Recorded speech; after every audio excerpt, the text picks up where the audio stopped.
What's good, y'all? Welcome back to the Playmakers Corner podcast. I'm your host for today, Simon Voyanos, aka Coach V, and this is episode 216. We got your 2022 Colorado High School Football 4A End of the Year Awards. I'm your only host for today because, it is Thanksgiving weekend. Kodey will tune in with some of his audio clips and his picks slash votes here.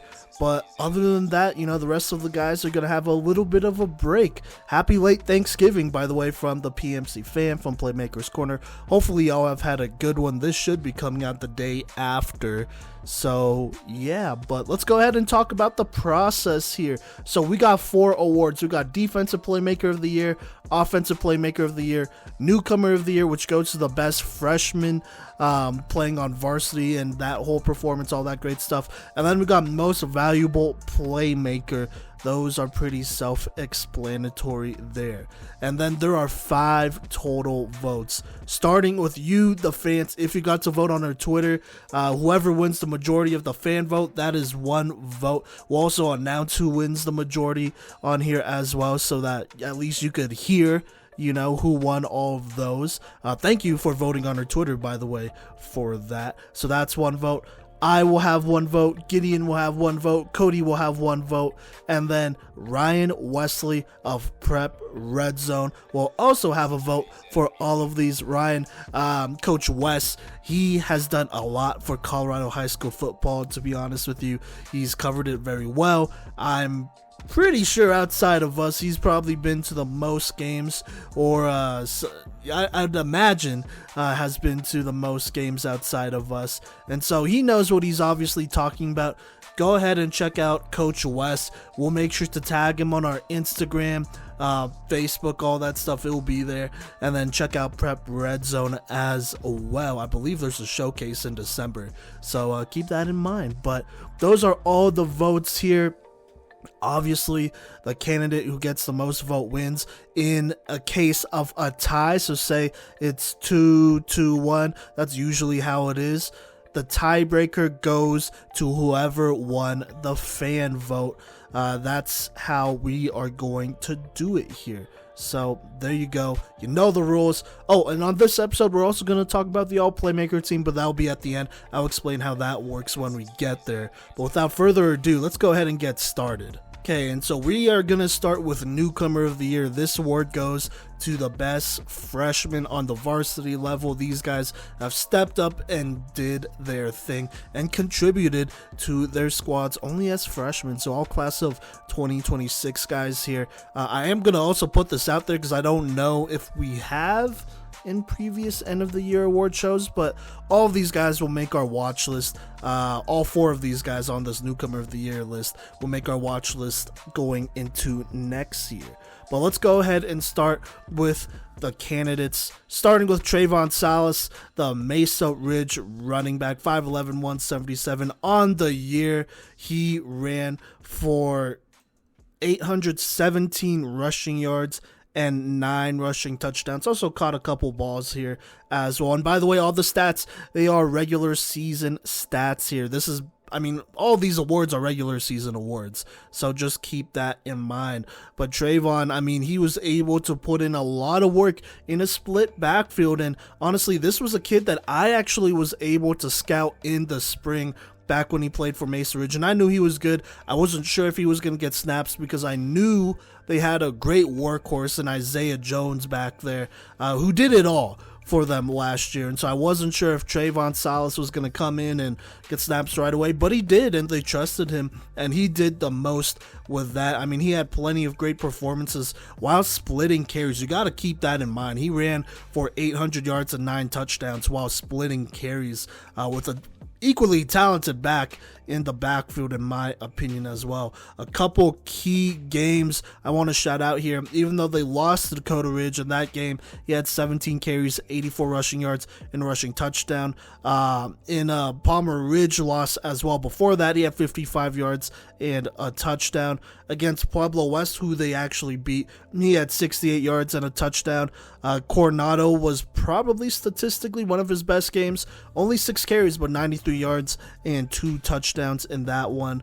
And then against Monarch, I believe this is a playoff game. I know we are talking mostly regular season games, but he ran for 124 yards and a touchdown in that one. An extremely productive back who already is getting in a lot of work with a very good Mesa Ridge program, so you love to see that.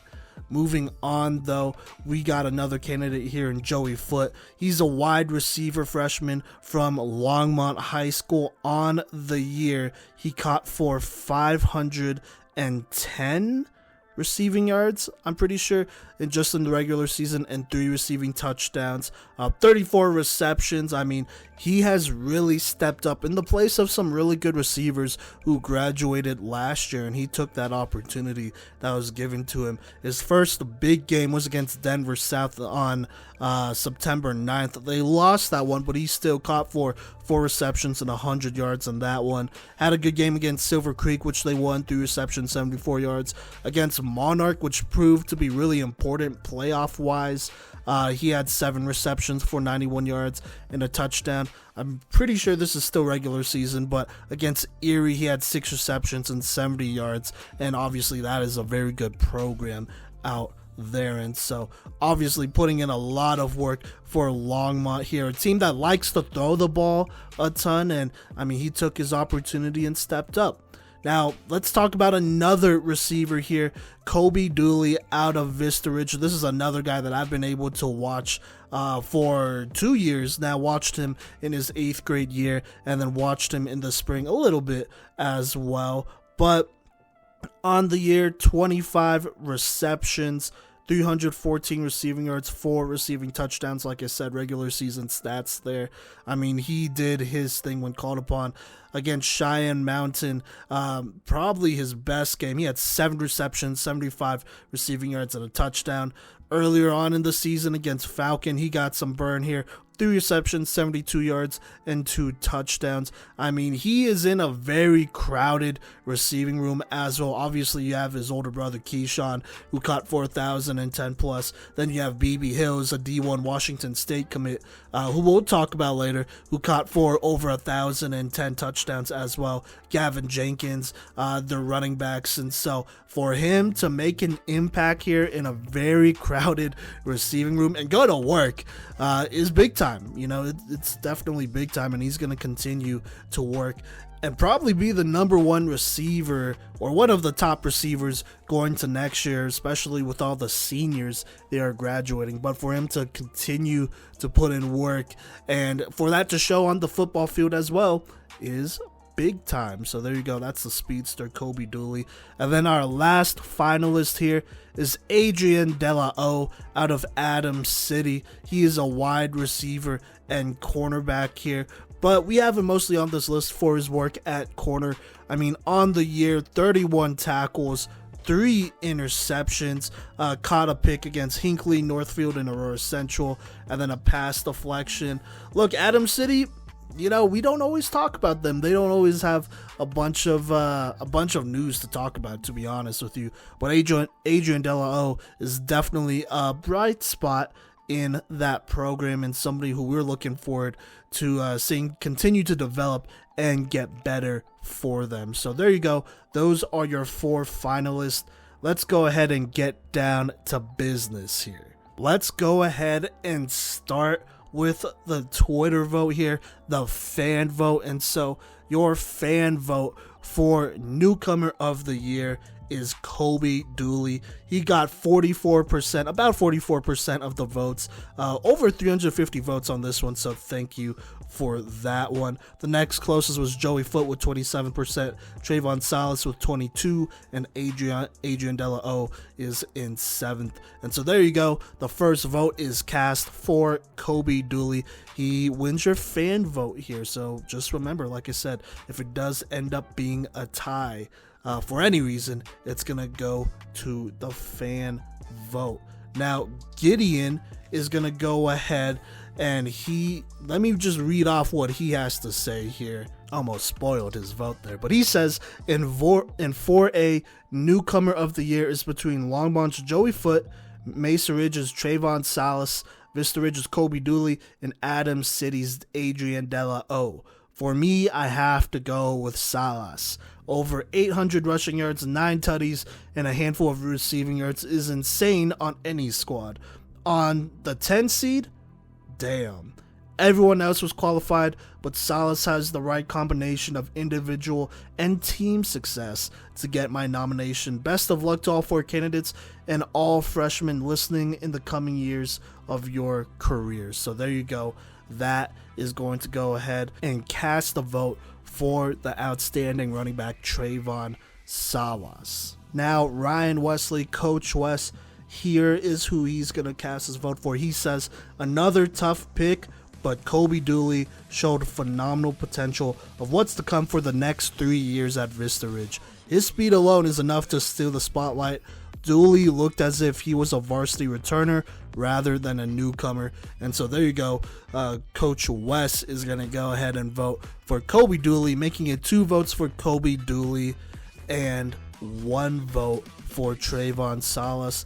Let me go ahead and kick it to Kodey to talk about his vote.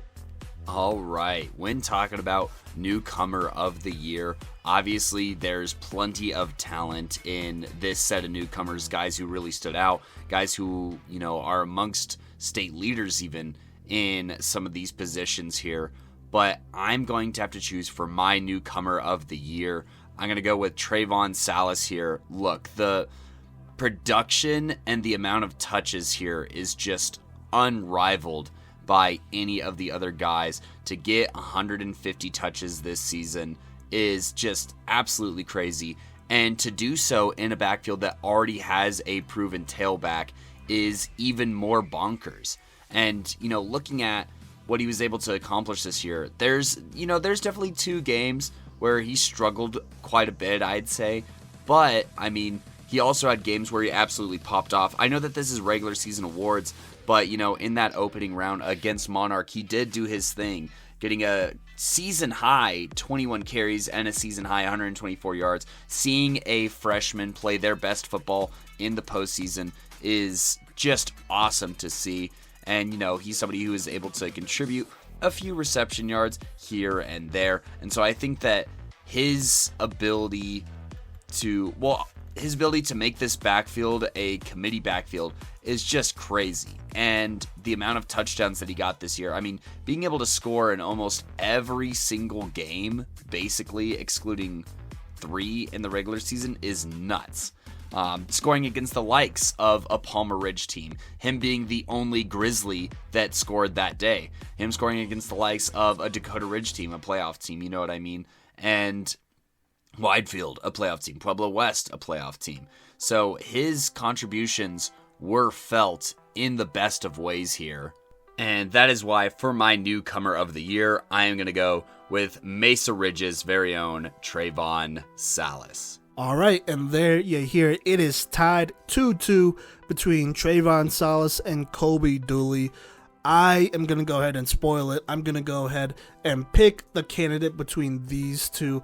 I had my vote before then anyways, but your 2022 Colorado High School Football 4A Newcomer of the Year is Mesa Ridge's Trayvon Salas, the running back.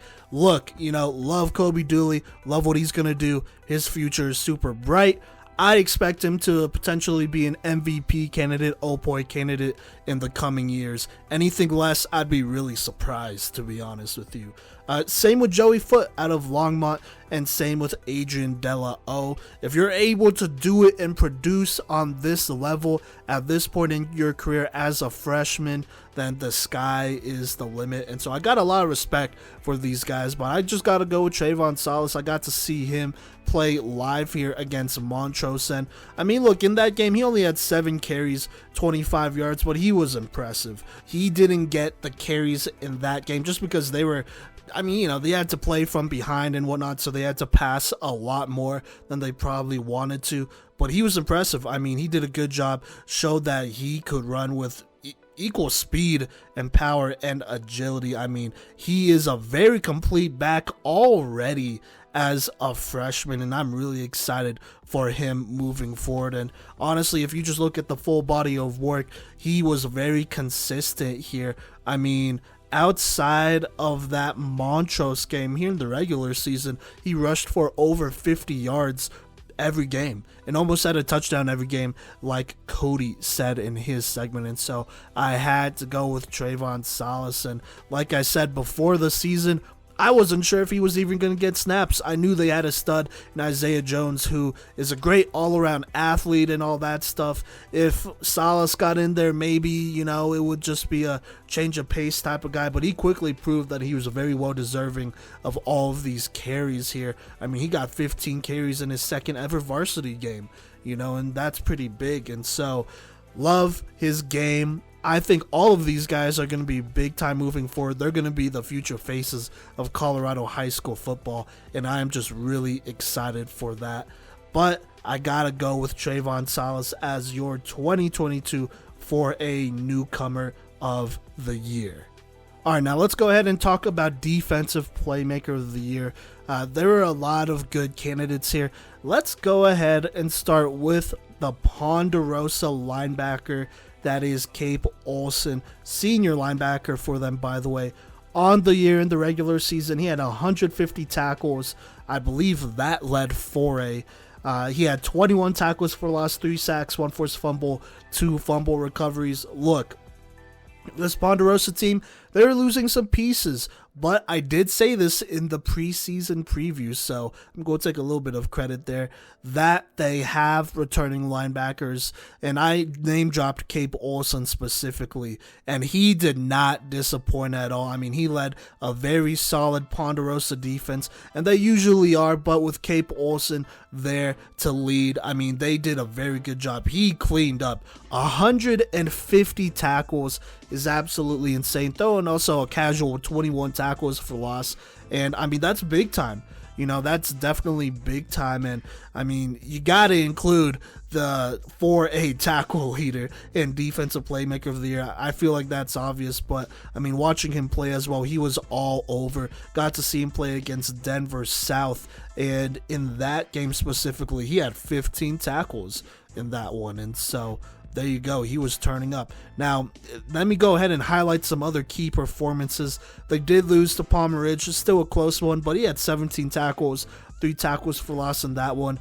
In a crosstown rivalry game that they won against the Legend 21-14, he had 19 tackles and 2 tackles for loss in that one. That is huge, obviously. And then some other performances, 2 at the end of the year that I really want to talk about.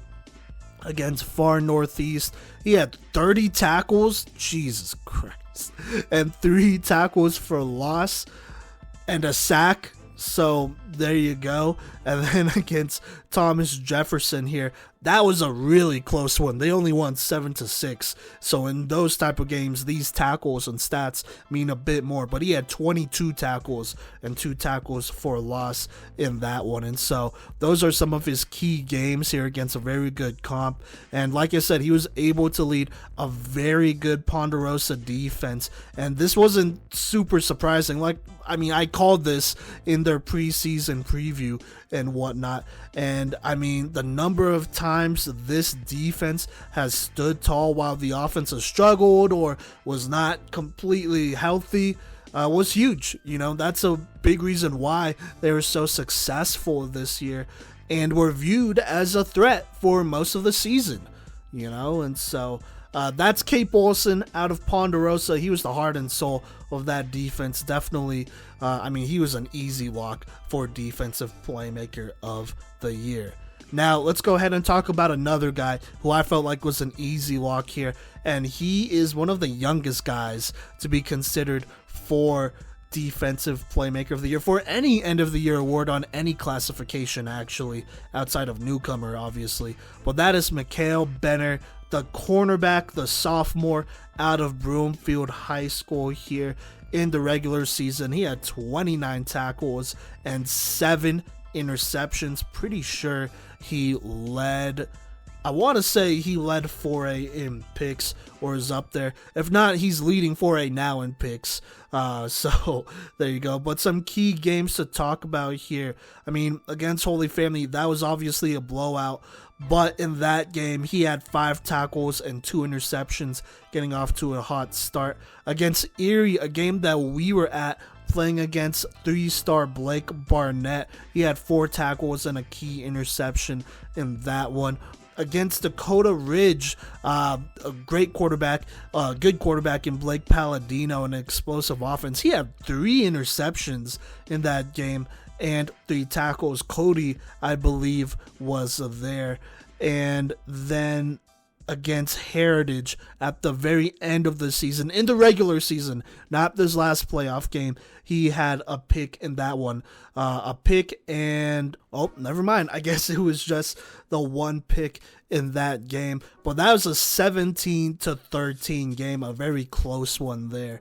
So there you go. Now, I'm going to go ahead and mention the playoffs here. This is, mostly regular season awards, but I think this is worth mentioning.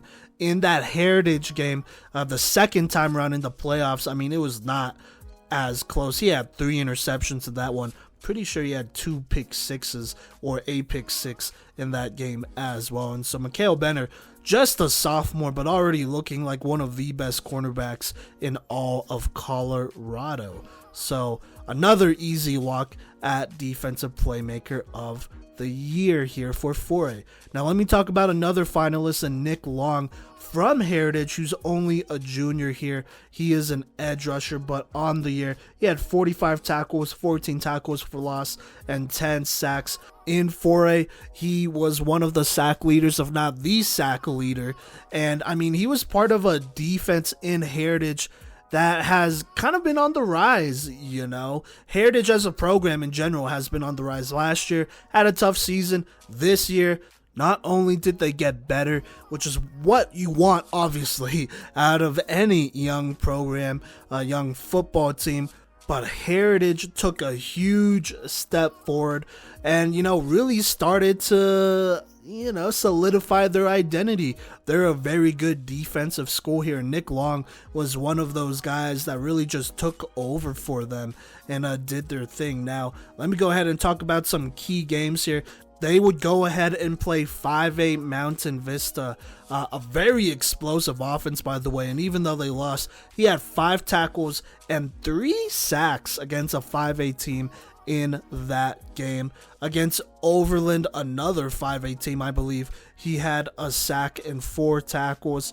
Against Fruita Monument, this was a very key game for Heritage. They would beat them 20-13, and in that game he had 8 tackles, 2 tackles for loss, and 2 sacks there. Against Broomfield, the first time around, even though they lost, he had 8 tackles and 2 sacks, contributing to that game there. And so Nick Long out of Heritage is only a junior, so you got to keep that in mind. But for him to put up these stats in big games and really turn up when they needed him is huge, and his film looks pretty good as well. Definitely somebody to consider for next year's top 10 edge rushers. Not top 10, top 5 edge rushers for sure there. So there you go. That is Nick Long out of Heritage, part of that resurgence there.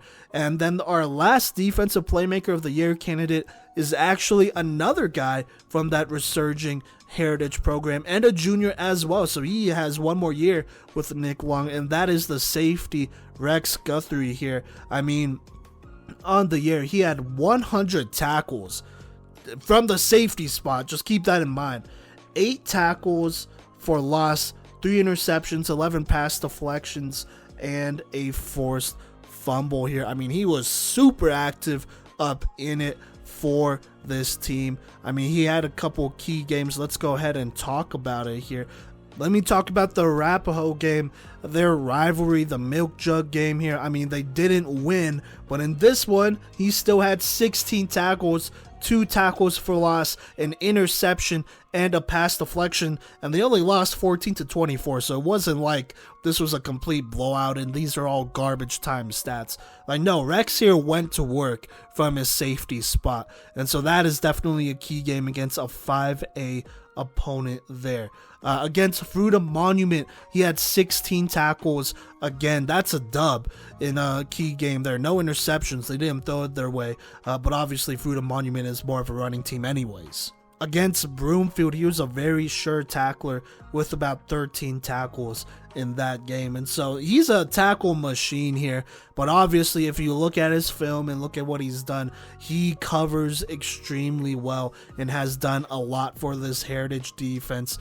And look, we try not to put two candidates, from the same school and whatnot when it comes to these end of the year awards, just because we feel like it might take away from each other. But honestly, they were super deserving. I mean, Rex here was one of the top tacklers in the entire state and easily one of the best safeties. We'll talk about that later when we talk about all playmaker list. And then Nick Long, I mean, he was one of the premier edge rushers for Heritage and on the 4A level, which really didn't have a lot of great edge rushers, to be honest with you. And so both of those guys are definitely worth considering, and so that's why they are in our defensive playmaker of the year conversation. But you know what? Let's go ahead and go to the votes here. Let's start with Twitter. Polls have ended, and so with 812 total votes, once again, thank you so much for tuning in here. The fan defensive playmaker of the year candidate, the one who won all the votes, is Mikhail Benner with 40% of the votes here, doing a very good job there. Then you have Nick Long with 29%, not too far away. Cape Olsen at 19%, and Rex Guthrie at 12%. Excuse me if I'm saying that wrong. And so there you go. Mikhail Benner has won the fan vote for defensive playmaker of the year. Now let's go to Gideon and talk about his vote here. He said defensive playmaker of the year is really close. Heritage's Rex Guthrie and Nick Long, Ponderosa's Cape Olsen, and Broomfield's Mikhail Benner are all good candidates and really close in my eyes. I'm going to have to go with Cape Olsen. Captaining that defense takes an insane amount of dedication, and 150 tackles shows a lot. 3 sacks isn't as much as some of the other guys, but he is a crazy good player. I'll give this to Olsen. So there we go. That's 1 vote for Mikhail Benner, 1 vote for Cape Olsen. Let's go ahead and see what Ryan Wesley from Prep Redzone had to say and what his vote is. But he is going to go ahead and go with Rex Guthrie, the Heritage safety. He said this was a tough one, but it's hard not to go with the DB who tallied over 100 tackles, 4 takeaways, and double-digit pass deflections. Having a safety like Guthrie opens up the playbook, not to mention that they're hard to come by. His performance had a significant impact on his team's success. And so there you have it. It is split 3 ways between Mikhail Benner, Cape Olsen, and now Rex Guthrie of Heritage. Let's go ahead and see what Kodey has to say and if he will continue to split the vote or add on to somebody. When looking at, just all these awards in general, the pool of talent here is very, very close, and that's why there's a lot of new faces and why there's a lot of honorable mentions when looking at all these lists. But, defensive playmaker of the year was one of the tougher ones to even put the candidate list together here. There are some studs who do everything on the football field here in every single way, but I think I'm going to have to go with Cape Olsen here out of Ponderosa. I feel like Cape here is really the heartbeat and the consistent force of this Ponderosa squad. There were times when the offense was having an off day, or maybe they had somebody else at quarterback, or maybe quarterbacks were rotating due to health, or maybe the run game wasn't always clicking. But what was always there is you could guarantee that Cape Olsen was going to be getting tackles for this defense. And I think that that's pretty evident when you look at even on his own squad, or you look across the state. Cape Olsen was head and shoulders above the rest. ending the year, this is obviously including postseason up until this point, but he averaged almost 15 tackles a game. The next closest average tackles per game for somebody over 100 tackles is 11.8. So he's still averaging 3 more tackles than the next guy. He's the only tackler in the state with triple-digit solo tackles while having a bunch of assisted tackles. He was one of the leaders in the state for tackles for loss. He's somebody who could also get to the quarterback as well, registering 5 sacks. And even if you don't look at the postseason, right, and in the postseason here, he did have 27 of his tackles, and 7 of his tackles for loss, but take that away, and during the regular season, you still have somebody who could take over games on defense. I mean, in the Chaparral game, 13 total tackles, 10 of those solos, 6 tackles for loss in that game. Absurd. You look at the Legend game. This is one of the first times that Ponderosa beat Legend in quite some time. This was a historical win here, and Cape Olson is a huge part of that. 19 total tackles, 12 of those being solos, 2 tackles for loss.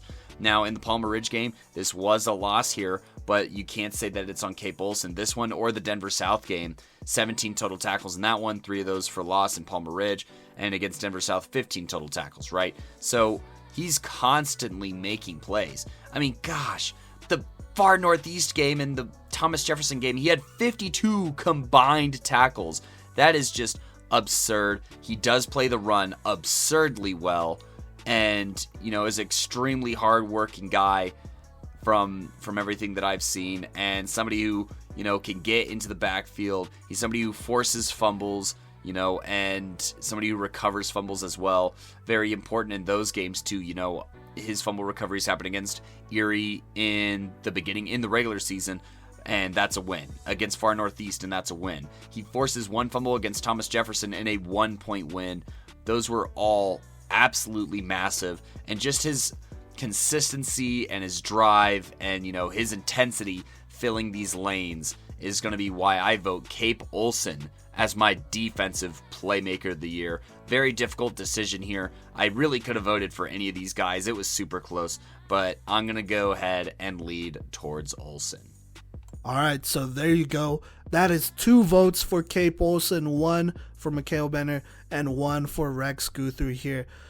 All right, so it's going to come down to this last vote here, and I'm actually going to go ahead and vote for the Broomfield sophomore cornerback, Mikhail Benner. And so it's technically tied, 2 for Benner, 2 for Olson, and then you have the 1 for Rex here.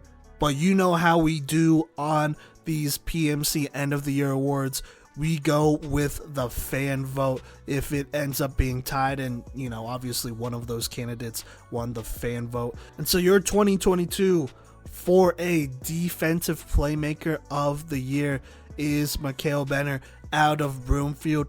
Look, let me explain my vote first. I got to watch him live against Erie, and I was very impressed here. Also got to look at a bunch of other film in his other games. I mean, he's the real deal at cornerback. He is a very disciplined corner, and he makes the most out of the turnovers that he does get here. You really don't want to throw it his way, but teams continue to test him, and he continues to make them pay.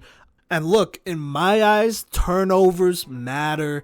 Forcing turnovers matter. And, I get it if it was like a sack leader who got a bunch of fumbles and forced fumbles, all that stuff. That makes sense. And even at safety, to force a lot of turnovers, that makes sense to me. But to do it at corner, I mean, first off, that means somebody has to continuously test you, and that also means that you got to continuously win that test, and not only win it, but ace it, because you're getting turnovers. You're not just stopping the play, stopping the pass, getting a pass deflection. You're getting picks, and making the most out of those. And I don't know if I've ever seen another corner, at least as far as we've done this podcast, turn up like Mikhail has this season.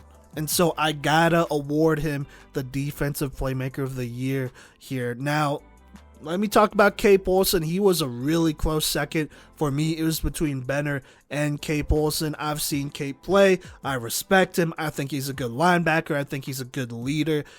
Somebody that's definitely on our radar for top 5 linebackers, middle linebackers in this class of 2023. 3. But like I said, I didn't go with him because the turnovers weren't quite there for me, but he was definitely a close second. And honestly, this was really tough as well. Rex, he's done his thing. Nick Long has obviously done his thing at Heritage. I respect both of them. They're gonna probably be on this list. One or the other will be on this list next year, and so I'm not super concerned about that. I expect them to continue to go to work here, and so a lot of great options here, but I gotta go with the standout cornerback. It's not every day you see a cornerback have these type of numbers here, mostly because all the great ones, they don't throw it their way. But Benner here, he is a sophomore, and people wanted to test him, and so he aced those tests. That's how I see it. And I am very impressed with how far he has come and what he has done this year for a very good Broomfield defense altogether, as you will probably see here in our All Playmaker list. It will be reflected on that at least. But let's keep it going. Let's go ahead and talk about Offensive Playmaker of the Year. We got a lot of good candidates. Let's start with the Air Academy running back, Sam Beers. On the season, he was the workhorse for Air Academy, and he pretty much, not just him, but he helped really carry them to the playoffs here. In the regular season, he ran for 1,583 rushing yards and 21 touchdowns here. I mean, he held a very large share of this offense's scoring, and so there's no surprises that he makes this list here. A couple key games I do want to shout out here in the regular season. His best statistical one, I want to say, was a 56 dub over Coronado, where he ran for 381 rushing yards and 6 rushing touchdowns against them in a big time dub. So there you go, that's his best statistical one. After that, he would have a pretty equally good performance against Cheyenne Mountain. Air Academy only won that game, the Cheyenne Mountain game, by 3 points here, 42-39. But in that game, he had 346 rushing yards and 3 rushing touchdowns, absolutely exploding in that one. Another one I want to talk about at the beginning of the season, he had 216 yards, 4 touchdowns against Liberty, against Widefield. That's where I watched him ball out and play. He had 127 yards and 2 touchdowns in that one. And then even against some of these top tier teams like Vista Ridge, Palmer Ridge, didn't do bad. I mean, obviously they're keying in on him, but he had 72 yards against Vista, 49 against Palmer Ridge. He did his thing, and so I think he's definitely somebody we got to consider here for Offensive Playmaker of the Year because of some of these big time performances. And I mean, this isn't the first year he's done it. He has been a very consistent running back for Air Academy, dating back since he was a freshman, where he ran for 1,800 yards and 30 touchdowns, rushing touchdowns in that one. I know this award is definitely a regular season award just from this year, but I do want to shout him out. Did also rush for over 5,000 career rushing yards and 71 rushing touchdowns. So just keep that in mind. But let's go ahead and move on to another candidate here, and let's talk about one of Windsor's great running backs and players here, Jaden Thomas, another senior back. He ran for 1,554 rushing yards and 14 rushing touchdowns for a Windsor team that would eventually make the playoffs here. Now, let me go ahead and talk about one of the important some of his key games and key matchups here, but one of his most important ones was against Grand Junction Central here. I mean, they obviously didn't want to lose this one because then they might have not made the playoffs potentially. There would have been that possibility, but they beat him 21-14 in that game. He had 207 rushing yards, 2 rushing touchdowns. Another key game I want to talk about is against Fort Collins here, a 5A school, I believe. They won 27-21, but he ran for 371 rushing yards and 4 rushing touchdowns against them in a big one. Against Erie, they lost that one, but still had 100 yards and a touchdown. And then at the beginning of a season, he had a very good performance against Longmont, who they beat 27-6. He had 126 rushing yards, no rushing touchdowns in that one. but he also had 3 receptions for 78 receiving yards and his lone receiving touchdown on the year. So definitely a big part of Windsor's offense and a big reason why they were able to go to the playoffs. So we had to absolutely consider him there. Now, another finalist I want to talk about is Brandon B.B. Hills, the standout speedster wide receiver out of Vista Ridge, the Washington State commit, I believe, on the season. He caught for 1,438 receiving yards and 69 receptions for 20 receiving touchdowns. If you listen to our record watch segment a couple of weeks ago, he was definitely in the running to break a couple records. Came a little bit short here as far as all-time receiving touchdowns go, but still had a very good season. 20 receiving touchdowns is absolutely insane here. I mean, that is definitely up there as far as receiving touchdowns in a season. I believe it is top 10, at least. I want to say top 10 or top 5. So there you go there. Let me talk about some of his key performances here. At the beginning of the season, had one of his best against the legend of 5A school, who they lost to barely 43-47, but that kind of felt like a little bit more of a fluke game than anything. In that game, though, 10 receptions, 210 receiving yards, 3 receiving touchdowns. Against Pine Creek, didn't win that one, but still had 7 receptions, 42 yards. They weren't going to let him get loose there. Against Palmer Ridge, a game they weren't quite able to win here. He still had, 7 receptions, 65 receiving yards, and that's against a very, very good secondary in general there. But let me talk about his best statistical performance, his second best here. Against Vista Peak, 190 receiving yards, 2 receiving touchdowns. Cheyenne Mountain, he tore them up, 183 receiving yards and 3 receiving touchdowns. Look, BB has been an absolute beast for Vista Ridge. He's been Braden Dorman's favorite target for a reason. I mean, this dude is dangerous with the ball in his hands. There aren't many teams out there, at least in Colorado, that kicked it his way, and if they did, he made them pay straight up, and so BB, he's worked extremely hard. There is no surprises that he is here in the running for Offensive Playmaker of the Year. He has been extremely successful. So there you go. Now our last finalist is from Loveland, and that is their quarterback, the senior Garrett Harsted. On the year here in the regular season, he threw for 514 passing yards. Not a lot of touchdowns here, obviously. I mean, they're more of a running team, but threw for 10 touchdowns to only 2 interceptions. Most of the work he did was on the ground here in the regular season. Ran for 1,352 rushing yards and a whopping 20 rushing touchdowns, accounting for 30 of their touchdowns in the regular season. That is a huge share of their offense. And, Loveland, they are still in the playoffs, as of right now when I'm recording this, that is November 23rd. It's right before Thanksgiving. And if they make it to the next round, it's going to be in part because of him, but like I said, this is a regular season award show here. And so he's still put in work, and he is definitely worth considering here. He played his role in that offense and played it at a very high level, and he did his job. That's what matters. So there you go. Those are all of your Offensive Playmaker of the Year finalists. Let's go ahead and go to the Twitter vote here and see who won it. And so with 587 total votes here, those are the number of people who voted on this poll, not the votes that went towards this person. But Brandon B.B. Hills would win the fan vote, taking almost half of the votes here at 48%.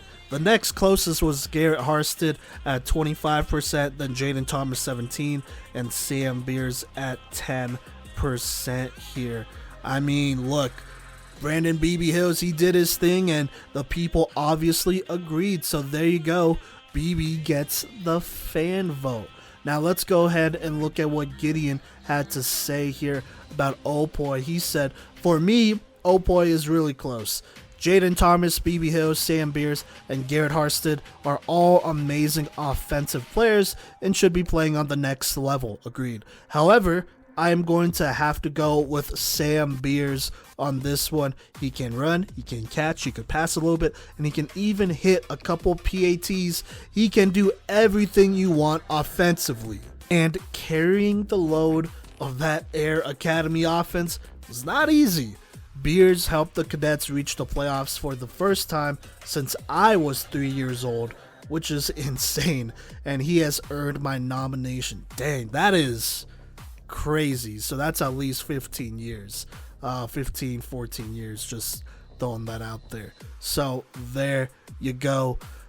The vote is tied. Well, it's not tied. The vote is split, with Sam Beers having one and BB Hills having one, being from the fans. Let's see what Ryan Wesley had to say. And so he is actually going to vote for Loveland's Garrett Harstead. He said out of the 4 on the list, Harstead has been the most unstoppable. He runs the offense close to perfection. His numbers speak for themselves. So there we go. Once again, we got a 3-way split here between 3 different candidates. And so let's go ahead and see who Kodey is going to vote for. This batch of offensive playmakers in 4A was really hard to put together. We had to leave out some very, very talented players here from various programs here. But I mean, you could tell that, this is a little bit of a clash of South and North of these, contenders here for the Offensive Playmaker Award. But, some of these guys, we've got to see all these guys in some capacity. And, all these guys have shown the ability to completely take over a game. But I got to go for the most constant force from the last 2 years, in my opinion here, and go with one of our candidates from last year as my pick for Offensive Playmaker in Brandon BB Hills here, the 3-star recruit out of Vista Ridge, who's committed to Washington State, by the way. And BB Hills here, look, what he's been able to accomplish has been nothing short of spectacular. Look, he is going to graduate as the 3rd all-time touchdown leading receiver, or I actually believe the 4th all-time touchdown leading receiver here, seeing as how Roosevelt has not updated Tucker Peterson on this CHSAA list. But Brandon Hills ending with 46 receiving touchdowns here.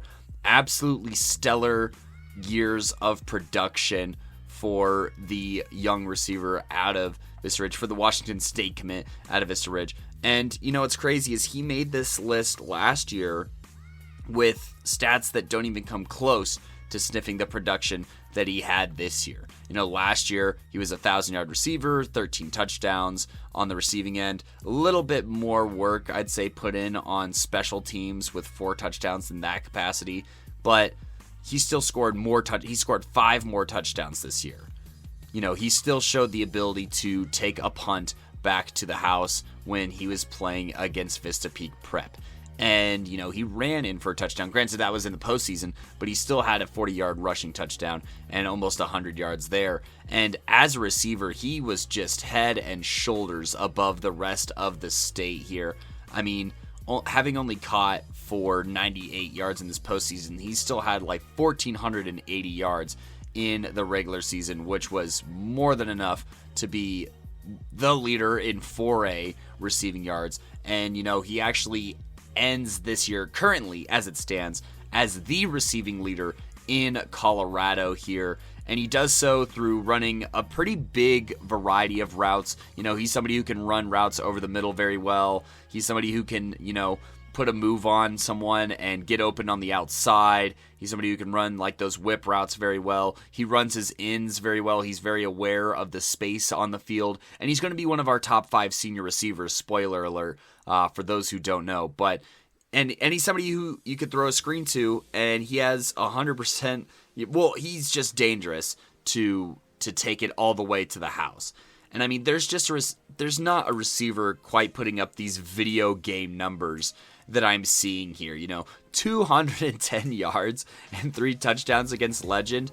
they didn't have any answers for him. They just had to score more points. Far Northeast the following week, where they get a bounce back win here, 124 yards, 2 touchdowns. Even his less impressive stats, I was actually at the 2 games this year where he didn't catch over 100 yards, and I'm going to tell you a couple reasons why that happened. Against Pine Creek, they were bracketing the ever-loving snot out of BB Hills, and the thing about that is BB Hills' danger on the field to get open and to beat you deep opens up opportunities for other guys. You know, Keyshawn Dooley had a phenomenal game during this Pine Creek game because Pine Creek had to double cover BB Hills, or because they had to, you know, triple team him at times, and he was still able to get 7 receptions in that game, and he moved the chains a few times. I'm really sad that it doesn't show the amount of first downs that a player is capable of or has achieved, because Brandon Hills would be one of the leaders, if not the leader, potentially, for that on the wide receiver level here.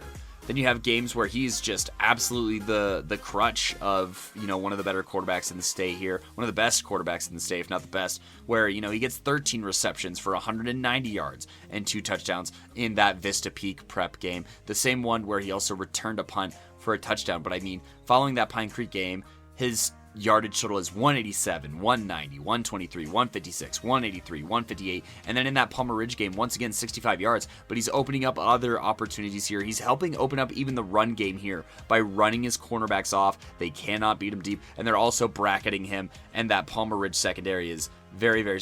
I mean, the Palmer Ridge and Pine Creek secondaries are 2 of the best secondaries in the state of Colorado with underclassmen to match up with him, but they are also bracketing and double covering him. So no surprises there, but he's still impacting the game, even if it's not through catching the ball. And I think that that's what makes BB Hills so dangerous. And I think that's what makes him my offensive playmaker of the year selection here, my nominee, if you would, because his impact on the game is felt like ripples from an earthquake here. And so there you go. That is another vote for BB Hills out of Vista Ridge, and I'm gonna go ahead and lock it in. Not that, you know, I needed to here, but that's 3 votes for BB Hills. I'm voting for BB as well. And so your 2022 4A Offensive Playmaker of the Year is Brandon BB Hills out of Vista Ridge. Let me talk about my vote a little bit here. Look, respect all the other guys. Sam Beers, he's somebody that I've been able to watch for a couple of years now. I respect him and what he has done for Air Academy.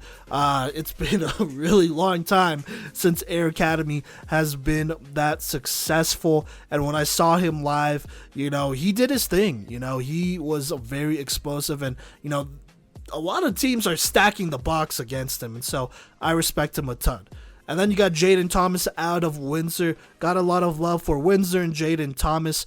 Funny enough, I think I know somebody, or I went to college with one of his family members there, which is really interesting. And so I've known about Jaden Thomas for kind of a minute here, but really happy for him. He's done his thing. So there you go. And then you got Garrett Harstead. I mean, Ryan Wesley was not wrong when he said he ran that offense to perfection, and he has. You know, he definitely has. And I mean, he's been a big part of why this Loveland team has been so dangerous these last couple of years. I mean, he has been that guy for them, and he has a chance to potentially win another state championship with the way he has been playing. But BB Hills has probably been one of the most electrifying players I've ever seen play football. I'm just going to be honest with you. I respect his game a lot. His work ethic is unreal, and, you know, he has done so much for Vista Ridge and that offense, and I think he's just super well deserving. I'm pretty sure he was in consideration last year. Wasn't sure if he made it or not, or what was up with that. I'll have to recheck last year's end of the year awards. But, you know, BB, he's done his thing.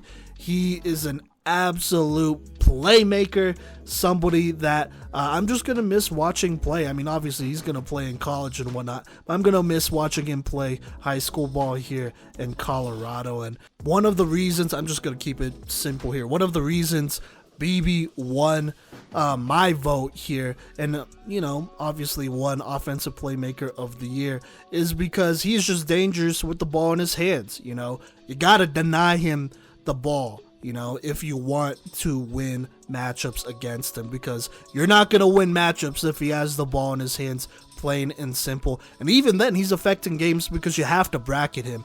You can't leave him in one-on-one, and that's just a fact. So for those reasons, he is your 2022 4A Offensive Playmaker of the Year. All right, now let's talk about the big one, Most Valuable Playmaker, MVP. Let's talk about the finalists here, starting with Joseph Capra, the senior Denver South quarterback, committed to the School of Mines here in Colorado, so super happy for him and whatnot. Congrats on that. But on the year, in the regular season, threw for 1,640 passing yards, 24 passing touchdowns, only one interception all year in the regular season. But he also rushed for 832 rushing yards and 16 rushing touchdowns. That is 40 total touchdowns on the year. And like I said, only regular season here. That is absolutely insane. And he is definitely a key reason why Denver South had such a successful season and, got to the playoffs as a higher seed. Now, let me talk about some of the games where he really popped off. His best statistical game was against Cheyenne Mountain. Blew them out, but he only missed 3 passes in this game. He won 13 of 16 for 327 passing yards and 5 passing touchdowns. Also had 14 rushing yards and a rushing touchdown in that one, so he absolutely turned up. Even in the losses, he is playing well. In a 42-43 close loss to Golden, he went 18 of 20, only missing 2 passes for 258 passing yards, 3 passing touchdowns. Also rushed for 55 rushing yards and a touchdown in that one. In the very first game that myself and Kodey got to see this season against Skyline, that ended up being a blowout, but it's closer than the score looks. They won 45-24. He won 12 of 18, 180 passing yards, 3 passing touchdowns. Also ran for 98 rushing yards and 3 rushing touchdowns as well. So he had 6 total touchdowns in that game. Like I said, absolute closer. Against Ponderosa, who they upset at the time. They beat them 32-17. In that game, 14 of 18, 171 yards. Did have 1 interception, but, it was kind of a fluke anyways, to be honest with you. Also ran for 15. Well, he had 15 carries, 130 yards, and 2 rushing touchdowns in that big-time dub over Ponderosa. And, look, the stats speak for themselves. He has played very clean football, good football. He has proven to be one of the most dangerous dual threats that this state has seen, especially this season. He has really done his thing, and so there's no surprises that he is a most valuable playmaker candidate. Now, let's move on. Let's talk about another candidate here. Another quarterback, another senior quarterback out of Broomfield, and it's the Wisconsin commit, Cole LaCrue. On the season, here in the regular season, threw for 1,854 passing yards, 21 passing touchdowns, so only 2 interceptions, but also ran for 627 rushing yards and 13 rushing touchdowns, leading Broomfield to an undefeated season. And currently, as I am recording this, they're still undefeated, and they're going to play Erie here for a chance to go to state here.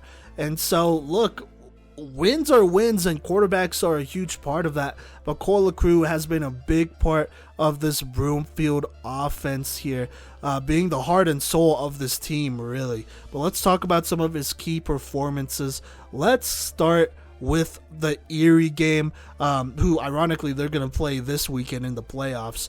But in that game, myself and Kodey audibled and went to that game. They would end up winning 35-14, but it was probably a little bit closer than they wanted. Look, here in this game, Cole LaCrue, he went 10 of 14 for 172 passing yards, no touchdowns, passing touchdowns in this one, but he ran 19 times for 53 yards and 4 rushing touchdowns. That is 4/5, I want to say. Yes, that's correct. Of Broomfield's offense scoring in that one, which is huge. Of the touchdowns they've scored there. And so that's a key game for him. Against Dakota Ridge, 12 of 19, 217 yards, 2 touchdowns, 2 picks, but he on the ground tore them up for 7 carries, 148 rushing yards, and 3 rushing touchdowns in that one. Against Fruita Monument, he went 18 of 26, 186 passing yards, 1 touchdown. Also ran for 81 yards and a touchdown. That was a close dub, 21-14. Against Heritage at the end of the regular season, won that one 17-13. He went 18 of 28 for 250 yards, a touchdown, and then also rushed for 30 yards in that one. I mean, look, if you need a win and if you need a touchdown, Cole LaCrue came through and he would give you that touchdown and that win. No surprises why he is a playmaker, playmaker and most valuable playmaker candidate here.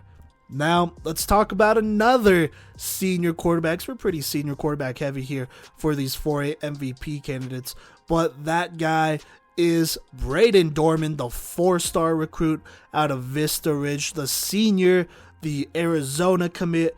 On the regular season, threw for 3,422 passing yards, 49 passing touchdowns to 7 interceptions here. It's also worth noting he ran in 3 touchdowns as well. But Braden Dorman, I mean, he has been a special talent since his freshman year, and nothing really changed. I mean, this year he was going for records and he got really close. I mean, he almost got to 50 passing touchdowns, was just behind by 1. But as far as passing yards, he was up there. And by the way, my bad, he threw for 46 touchdowns in the regular season. I think I said 49 by accident.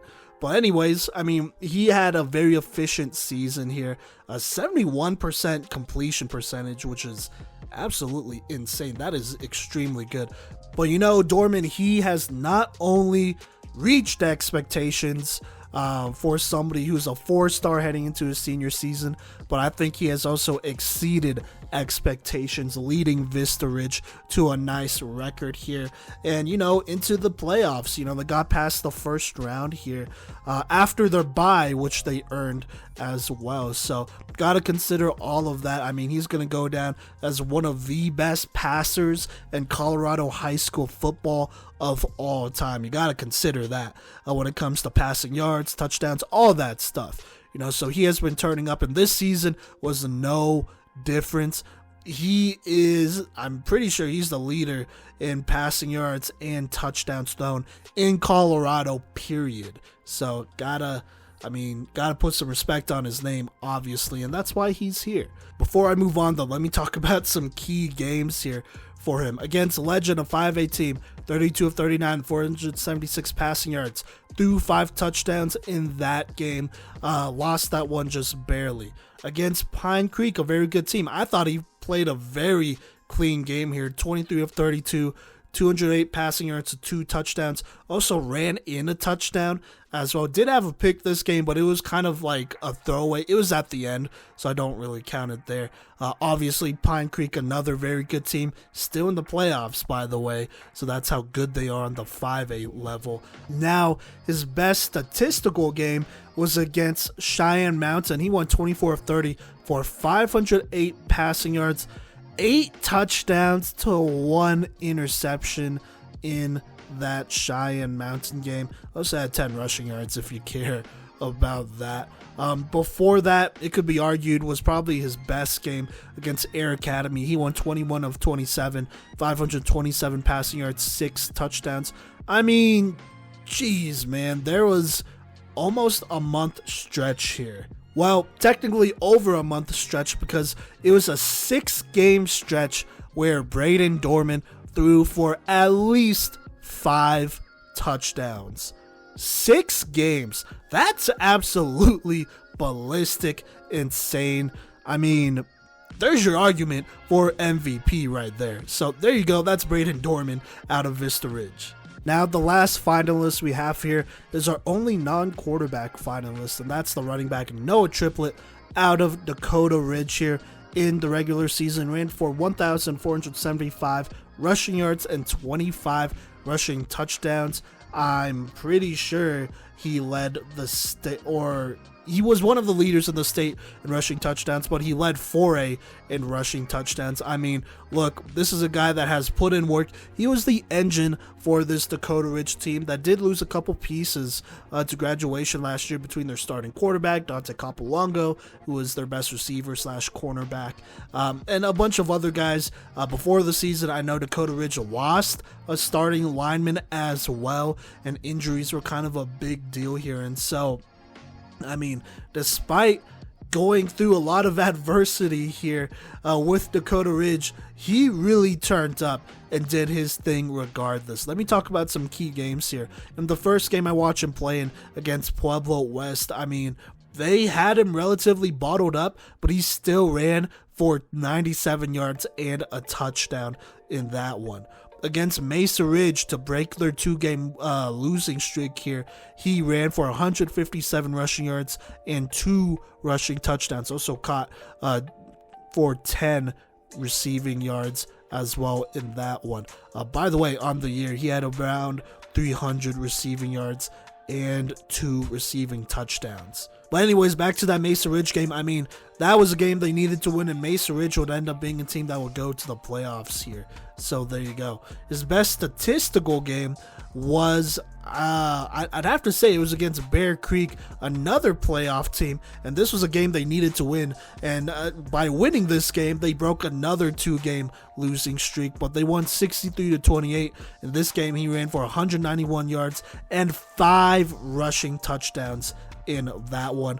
Obviously, that was key to help save the season and, get them back on track here. And then at the end of the season against Stanley Lake, he had 188 yards and 4 touchdowns in that one. Against Golden, even though they lost, 196 yards, 3 touchdowns. Same deal with Broomfield, 173 yards, 2 touchdowns. Similar situation once again with Chatfield, 134 yards and 2 touchdowns. And so he is a part of plenty of winning efforts here. He has absolutely done his thing all season, and throughout his career we knew he would be a special football player, and he showed out his senior year and really helped Dakota Ridge into the playoffs and also passed the first round as well, which I think some people might have been doubting when they were looking at their 2-game losing streak here to start the season. But Noah Triplett is definitely somebody worthy of most valuable playmaker recognition. Now let's go ahead and get to the votes here for our last 4A End of the Year award. And let's start with Twitter like we've had. So there were 776 total votes. Thank you to everyone who voted on this poll. But this has been the largest margin of victory, I want to say, out of any of our End of the Year award polls here. At least this year, I want to say. But Cole LaCrue wins, gaining 60% of the votes here. The next closest is Braden Dorman with 19%, Noah Triplett with 12%, and Joseph Capra at 9%. These are a lot of people voting on this poll. And so for Cole LaCrue to get 60% of those, that is absolutely big time. So there you go. Cole LaCrue wins the fan vote. Let me go ahead and talk about Ryan Wesley's vote here before I go to Gideon and Kodey's. But Ryan Wesley will also vote for Cole LaCrue. He said, from a prospect standpoint, LaCrue's commitment to Wisconsin shows a significant stock value as a recruit. His presence as a leader has been outstanding, especially this season. LaCrue has been the spark that has set 4A ablaze, not to mention the undefeated turnaround from last season.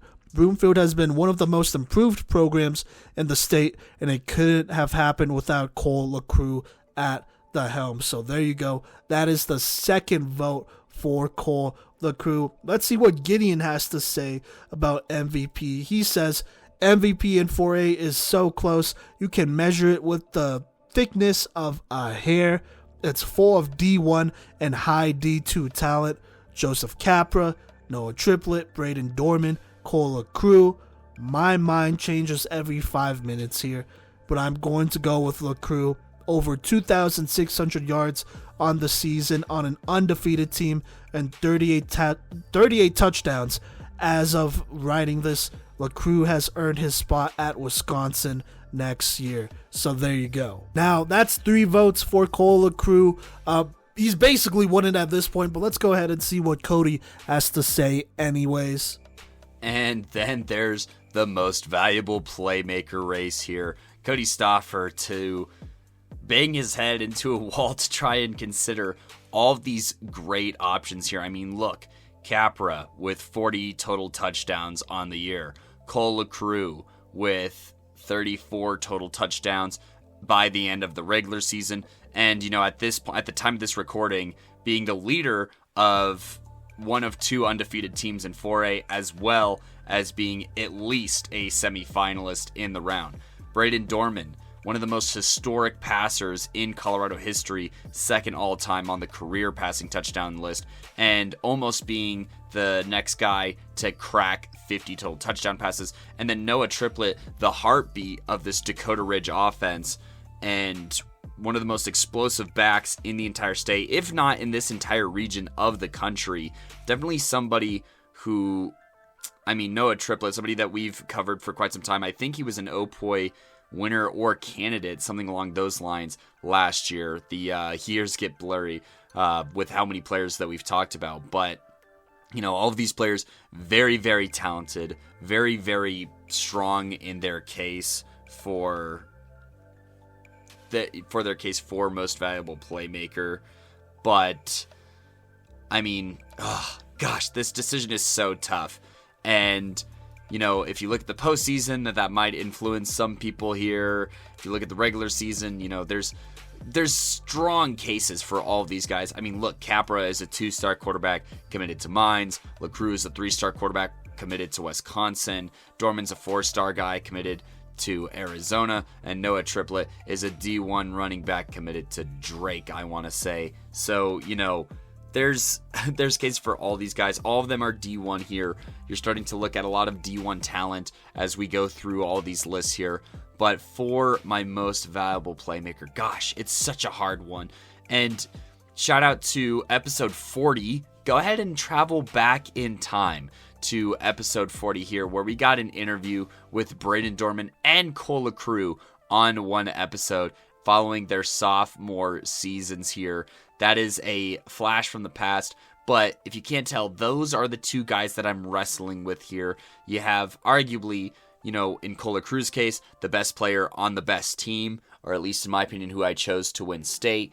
That's an argument here. And then you have an argument for Braden Dorman as being one of the most historic passers in Colorado high school football history. Absurd completion percentage, plenty of attempts here, finding, way better efficiency this year than years past, almost cracking 50 touchdowns, being the second all-time, touchdown leader. Please make sure to go listen back to that interview, and you'll see that we weren't surprised with where these fellas were going to be heading into the future.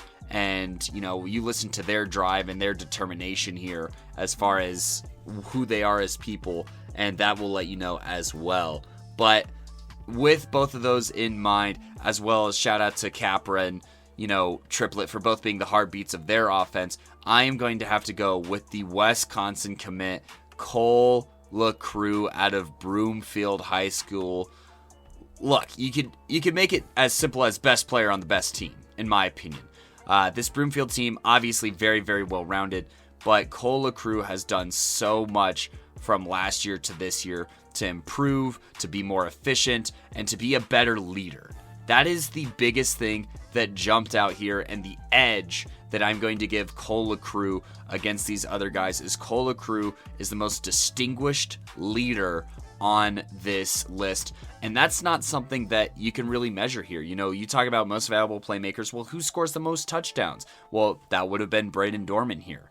And then secondly, that would have been Joseph Capra. Who has the most touchdown shares? That's probably Joseph Capra when you talk about Denver South. Noah Triplett, same kind of deal. He's the heartbeat of that offense. But Cole LaCrue is the heartbeat of this offense and of this Broomfield football team. This is a community that has rallied towards Cole LaCrue here, and his passion, his fire. He's so intense, but in the most positive way on the sidelines. We're rooting for his defense and calling out plays, with that quarterback IQ, but also going over plays with his offensive line on the sideline, being able to check and, make blitzes, adjust plays, and have so much autonomy on this offense while also just being so reassuring.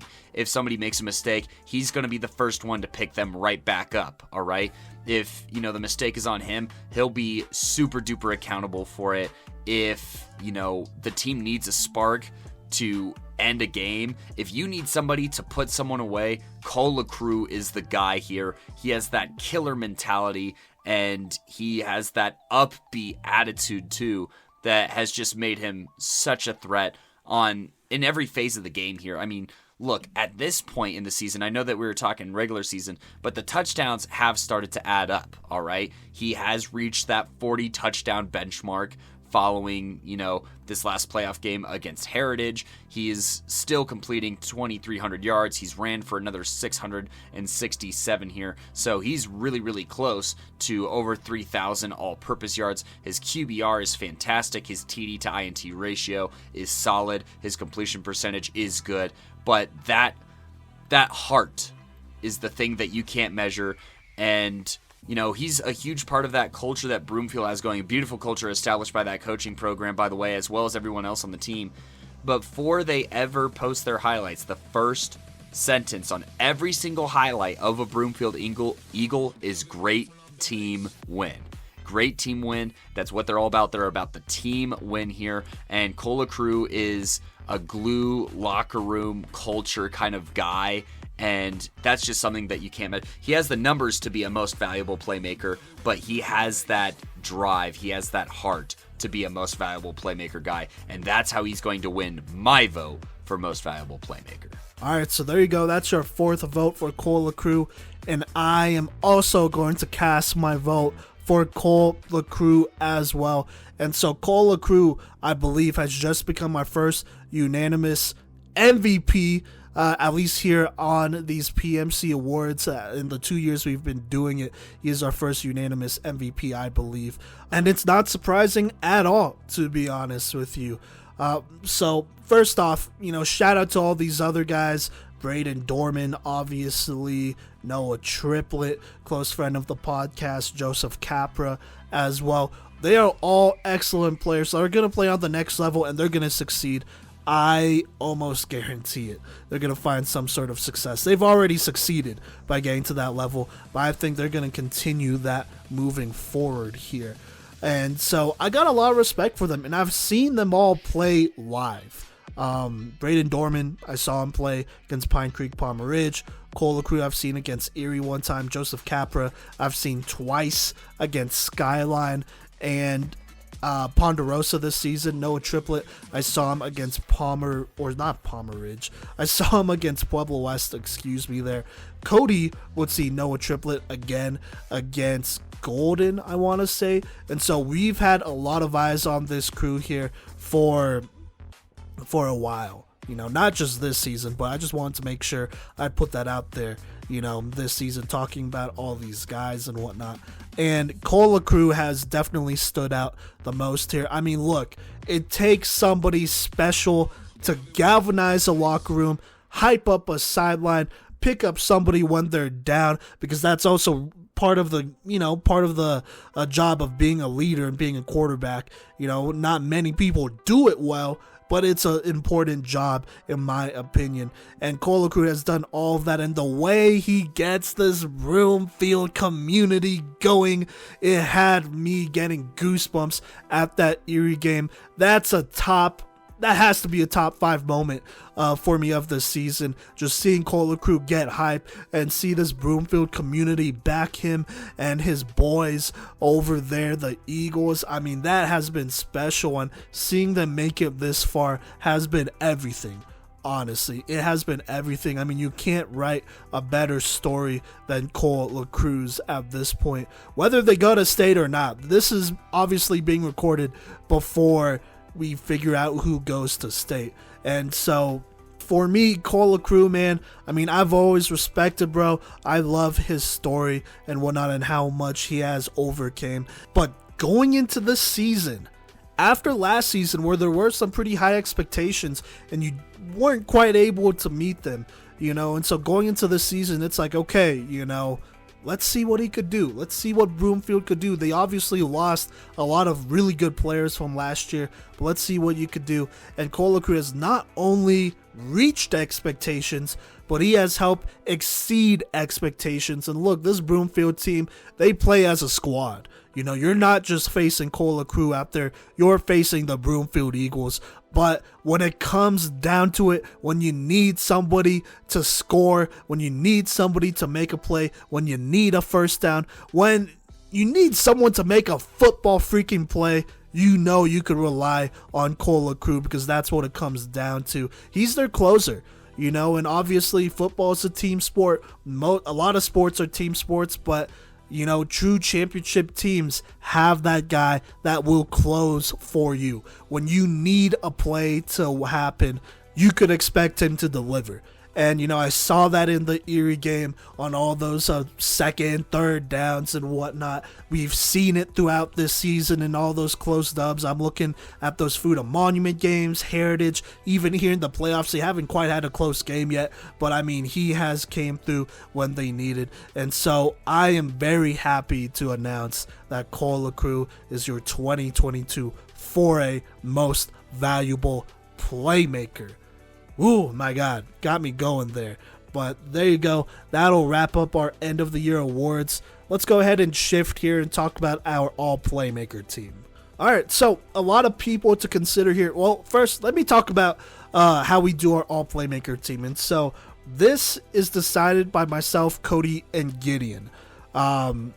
We obviously ask other people's advice and like, hey, what do you think about this player, stuff like that, but this is definitely a list decided by us. And so if you don't like it, too bad, it's our opinions. You could always tune out if you want, but you're still here listening, so let's talk about it. So there you go. It's kind of like All State, but we actually have caps on positions, and so we won't take more than a couple players at each position. I know at All State there are no caps on that, not really. And so let me go over those position caps here. At quarterback, we'll take 2. At running back, we'll take 2. Receiver, we'll take 3. Tight end, we'll only take 1 tight end. Offensive tackle, that's either left or right, doesn't matter. We'll take 2 there. Interior linemen, so guards, centers, we'll take 3. Defensive tackles / interior defensive linemen will take 2. Edge rushers will take 2. Linebackers, mostly like middle linebackers, not really edge rushers, will take 2. Quarterbacks will take 3. Safeties will take 2. And then for kicker, we'll take 2 kickers and 1 punter here. And we do this so that, we got to make some tough decisions, because not everyone could be a winner. Let's just be honest there. Not everyone could be a winner. And so we pick players based on who we feel like truly deserve the spot, who truly, deserves this recognition here.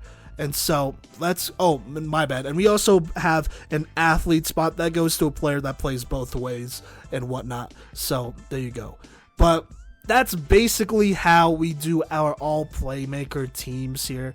Let's go ahead and talk about who made it. So at quarterbacks, this one was tough, but we all feel really good about these 2 picks here. Obviously, you got your MVP, Cole LaCruz, he's one, and then Braden Dorman is the other one. I mean, you got a record breaker and an MVP candidate. MVP winner, my bad. They were both MVP candidates, so there you go. Other guys in consideration here, I do want to shout them out.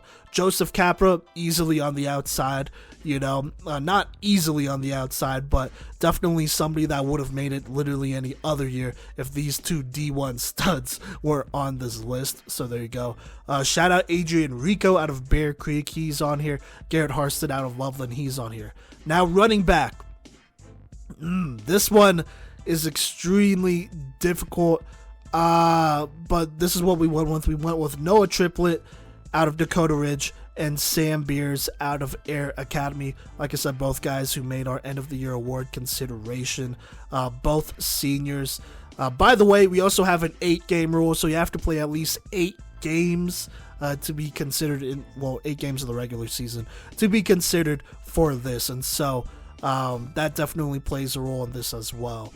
But some guys we had to get rid of or not include here was Jaden Thomas out of Windsor, Blake Stout, I believe that is the Stanley Lake running back, Chris Hunter, you have Gator Robinson, that was a big one out of Palmer Ridge, but he did miss a couple games, so that kind of hurt him. Also, shout out Blake Griffin out of Montrose. Look, the way Montrose does their stats, it doesn't really help us out at all. They don't really put them in until after the season, and so it makes it really hard to consider Montrose players and whatnot. But, Blake Griffin was definitely somebody who was just outside for us. He led the state in rushing, I believe, with 2,000. But like I said, Montrose put in their stats really late, and that did not help us at all. So there you go. Now receivers. We have BB Hills and Keyshawn Dooley out of Vista Ridge. Obviously, the leading receivers in the entire state. They both deserve this spot here, no doubt about that. And then the last spot, we went with Carver Cheeks out of Mesa Ridge, the senior wide receiver. Some guys just on the outside. We have Logan Miller, Gabriel Lucas, obviously Shad Caldwell wasn't there. He was just outside. So there you go. Now at tight end, we took Cash Walker out of Grand Junction Central. 2 other guys we were considering was Ethan Ocampo and Jackson Miller. And then at offensive tackle, we chose to go with Landon Davidson. That is the Broomfield tackle, I believe. So there you go. And we also went with Noah, I think it's Atherton, out of Longmont here. Kind of a sleeper pick here. Noah, well, he's not a sleeper. He's a big dude, obviously. But he has some offers to play on the next level. And honestly, his film looks excellent. Great pass blocker and all that. Definitely somebody to consider for a top 5 senior offensive tackles. And so he made this list here. At interior lineman, we got a couple guys. We have Jackson St. Aubin, Palmer Ridge's center. We have Jackson Clancy, that is the guard center from Erie. And then we also decided to take Tyler Crew out of Broomfield here. I mean, we were very impressed with Tyler Crew in that Erie game, and we feel like he is super well deserving of this spot. So there you go. Look here, let me just get through all of these first, and then I'll react to it. How about that? But moving on, we got a defensive tackle here. We decided to go with Colton Piper out of Windsor, and then Devin Furier, I want to say. That does not sound right at all, but he's a defensive tackle out of Broomfield. Excuse me for saying that wrong. Jeffrey Brown from Mesa Ridge, Daniel Desmond from Rampart were some other guys in consideration there. At edge rusher, we decided to go with Garrett Keeler out of Broomfield and Nick Long out of Heritage. AJ Jordan from Vista Ridge and Jackson Calgill out of Erie were both guys we considered for this spot here. At linebacker, it was pretty tough, but we decided to go with Cape Olson out of Ponderosa. That part wasn't super tough. But for the second spot, we decided to go with Joseph Garnett out of Vista Ridge here. A lot of guys considered here. Holden Wright out of Palmer Ridge, Antonio Thomas out of Mesa Ridge, Grayson Lewis, Will Applegate. David Lopez was kind of a sleeper pick here out of Greeley West here. So there you go there. But Cape Olson and JoJo Garnett made our all playmaker list at linebacker, and that's it is what it is there. At cornerback, we take 3 here. We decided to go with Mikhail Benner out of Broomfield, KJ Smedley out of Palmer Ridge, and then Calvin Ward out of Dakota Ridge was our third one there. At safety, we went with Rex Guthrie out of Heritage, and then Josh Gerlach, the second junior out of Palmer Ridge here. Some guys that just barely missed out. Brett Harris out of Broomfield just barely missed out here. He's an excellent athlete for them. OJ Thomas from Denver South, Levi Headland, and Tevin Reel were other guys considered there. Now at kicker, we decided to go with Max Linderbaum here of Denver South, and Landon, I think it's Giebler, I want to say, out of Dakota Ridge for kicker. And then at punter, we took Gavin Helm from Windsor. So there you go. That is your all playmaker team for this 2022 season on the 4A level here. Now let me talk about the team a little bit in depth here. Probably the easiest part of this list was deciding quarterbacks here. As the season went on, it became really obvious that Cole LaCrue deserved that second spot. Braden Dorman has kind of been locked in for a minute, especially after that 6-game stretch there where he threw for 5 touchdowns. So there you go. That was the easy part there. Line was relatively easy too. We knew Jackson St. Aubin was putting in work there for Palmer Ridge, and I mean, he is like one of the lone seniors on that line. They graduated some guys, some key tackles last year, and so he has obviously led that line very well there. Jackson Clancy out of Erie, he's been doing his thing for them, so that was no big surprise. Landon Davidson was someone we wanted to see in person, and he performed really well from Broomfield and has continued to perform well for them. Noah Atherton, out of Longmont. That was someone that we've heard a little bit about. We sent Gideon to go watch him against Monarch, and he was very impressed, and we looked at his film, and I mean, geez, he is a very good prospect here. And Colorado, we're known for our offensive lineman, I would say, and he is definitely somebody that's going to make some noise on the next level. And then we got Ty LaCrue here. I mean, he really impressed us against Erie, and he has been turning up for them on that offensive line. And I mean, I think he's going to be one of the next best interior offensive linemen here in Colorado. So there you go there. Yeah, I mean, quarterback and lineman were pretty easy. Receiver was relatively easy because 2 of the 3 spots were taken. So just, BB Hills and Keyshawn Dooley doing their thing. They had excellent seasons with Braden Dorman, and so we had to include them. The hardest part was trying to decide between Rashad Caldwell and Carver Cheeks. Both of them have really similar numbers. Both of them were number 1 wide receivers for, teams that made the playoffs. But we decided to go with Carver Cheeks here. So there you go. Also, wow, I just realized I absolutely forgot to mention one of our last spots here. I didn't talk about our athlete spot for this 4A All Playmaker team, but it's Jacob Trader out of Pueblo West. I mean, great running back. I'll go ahead and talk about him right here, right now. Great running back, great linebacker. In that game against Dakota Ridge at the beginning of the season, absolutely popped off. He was a Playmaker of the Week candidate for a reason that week. I mean, he was great, and he's continued to do that all year long. They've really leaned on him at running back, and he's performed. And then at linebacker, I mean, he is an energy bringer, so no surprises that it's Jacob Trader out of Pueblo West. So there you go. Talked about that one there. But yeah, and then the rest of these guys, I mean, like I said, myself, Kodey, and Gideon talked about them a lot. Look at a lot of film here. Obviously traded notes that we had from games where we watched a lot of these guys live. I mean, there are a lot of games that we went to just to, evaluate some of these guys. So just keep that in mind there. But, this is a very talented all playmaker list. I'm going to be honest. I said this about 3A. I'm going to say it about 4A here. If you pick some of the best football players from the surrounding states here, and made an all Arizona team, an all Kansas team, all Wyoming team, I don't know how many of them are going to beat this squad. Just going to be real. I don't know how many of them are going to beat this squad. Looking at all the defensive playmakers, very special in the secondary specifically. I'm looking at Rex, Gerlach, even Brett Harris, who is on the outside, our corners, linebackers. I mean, this is a special team here. And so just going to throw that out there, stir some controversy. It's not really controversy if you believe it's true, though, which I do believe it's true. Well, I don't know. I guess it could still be controversy.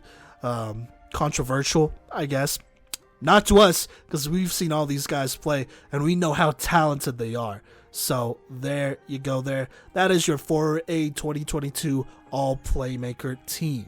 All right, so if you made it to the end of this episode, thank you so much for rocking with us. Go ahead and give us a follow, show us some love on social media. That's at Playmakers Corner on Facebook, Instagram, Twitter, and TikTok. Subscribe to our YouTube channel and Twitch as well. Episodes and content is being dropped there, so make sure you check that out. At the time I'm recording this, we're a couple days away from the 1A and 2A state championship game, so best of luck to all of those teams. We will be in Pueblo. We, as in the entire PMC crew, will be in Pueblo for that one. And then next week, for the 3A, 4A, 5A state championships, I believe Kodey and Gideon will be at Mile High for 4A and 5A. And then I'll be down south in Pueblo once again for the 3A state championship game. So feel free to say hi to us. We always like to talk with fans and players and whoever, make some connections. It's a community thing out here. It's a fam thing out here. We're PMC fam for a reason. So there you go. Once again, thank you so much for everyone who voted on our Twitter on these polls, and shout out to Ryan Wesley of Prep Redzone. Go ahead and check out Coach West here on his social medias. We'll make sure to tag him, and check out Prep Redzone as well. They do a lot for Colorado high school football, and we appreciate them a ton. But without further ado, we will catch you next week here. 5A polls have already been opened at the time this episode has come out, or at least hopefully they've been opened by now if we did it right. So there you go. Make sure you vote on Twitter for that, and check out our recap episodes. The next episode after this one should be our 1A and 2A state championship recaps, plus semifinal recaps for the other levels. And then after that, we got 5A end of the year and 5A, 4A, 3A state championship recaps. So yeah, tune in soon. But for now, happy late Thanksgiving and peace.